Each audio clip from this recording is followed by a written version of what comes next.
Hi, moms and dads. Dr. Nicole here with another family-friendly tech tip. Today, I want to talk with you about a sensitive topic, but one that's really important where it concerns the safety and well-being of our children online, and that is online pornography.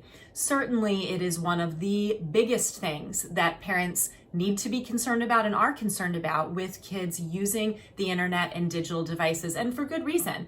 Research has shown that exposure to pornography and sexually explicit content increases the risk of things like anxiety, sexual exploitation, sexual violence and aggression, as well as addiction and other kinds of problems. So we're right to be concerned about those issues as well as the impact that it has on our kids' relational development and ability to have healthy relationships as they grow. 90% of boys and 60% of girls have some exposure to pornographic or sexually explicit content before they reach the age of 18. This can happen as young as even age 5, but the most common exposure is by age 11. And often the initial exposure is unintentional. You may have had this experience even as a parent yourself, or doing something with your child on the computer and all of a sudden something inappropriate pops up on the screen. Or your child may be doing a benign search for something in the images on a search engine and some inappropriate things come up. So it's important for parents to understand that sometimes kids are being exposed without intending to. But the more that kids access and are exposed to these things, the bigger a problem it can become over time. And often parents will shy away from the topic because it's uncomfortable or they're not sure how to bring it up, or many parents are just plain in denial that this is something that may be happening for their child. So it's important that we take the reins here and have conversations and proactively address this issue.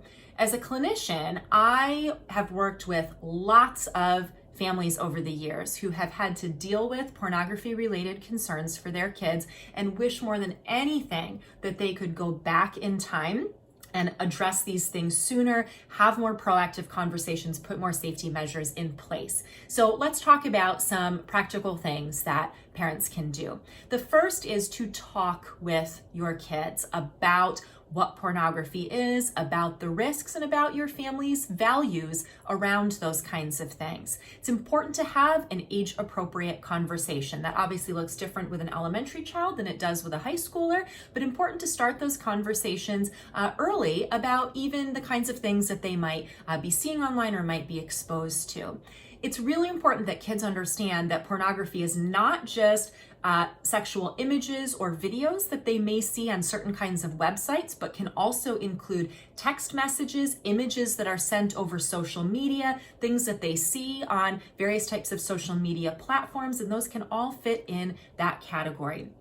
Talk with kids about the fact that it's normal to be curious about bodies, about sex, about relationships, but that you want them to come to you with their questions and their concerns about that and share why there are lots of concerns about the kinds of things that they may encounter online, how there's a difference between sexual activity and things that are portrayed in pornography online and real life sexual activity and relationships. And particularly as kids reach the teen years, there need to be conversations around issues of safe sexual activity, what constitutes violence or sexual exploitation, and again, coming back to what your family expectations and values are.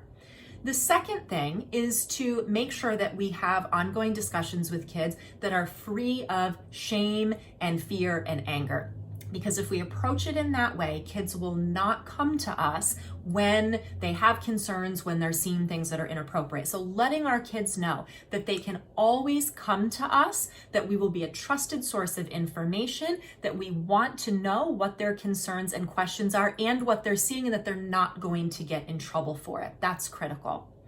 The third thing is to make sure that our kids know what our family policies and expectations are around accessing pornography and what safety measures we have in place. So this could include things like having children, particularly younger kids, using their devices always out in public areas of the house, where it's easy for people, parents and others, to be aware of what they're watching and what they're doing.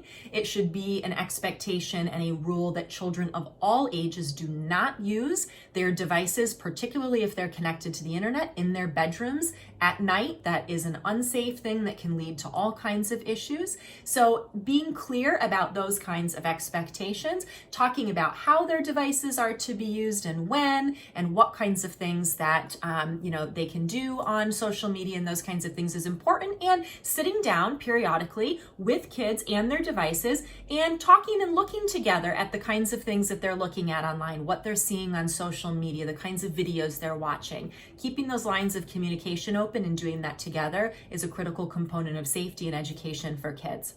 The final strategy is to download and use parental control apps and features that either come on the device or are part of third-party apps, to make sure that you as parents are taking responsibility for setting content limits and controls so that kids are not being exposed to things that they shouldn't. Now, there's nothing that's 100% safe and secure. Kids can access things inadvertently, even with restrictions in place. But too many parents are allowing their children access to devices without any content restrictions or limitations in place, and that's dangerous and really is saying that we're allowing them to be exposed to these kinds of inappropriate things.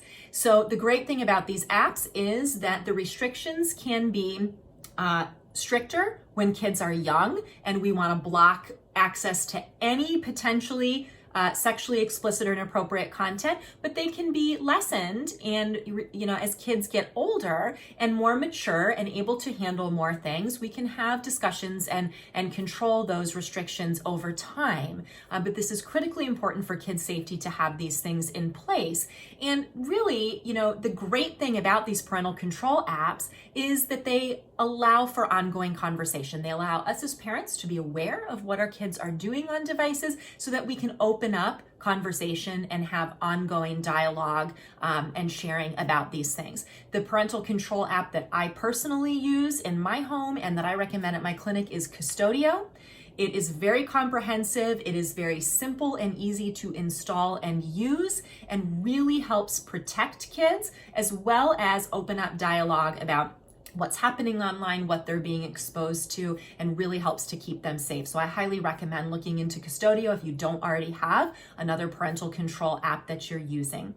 I really hope that this helps you consider ways that you can be proactive in supporting your kids around this issue of pornography online, and ultimately with the goal of reducing the risks of problems that you and they will have to deal with. I hope you found this helpful, and I'll see you back here next time for another family-friendly tech tip.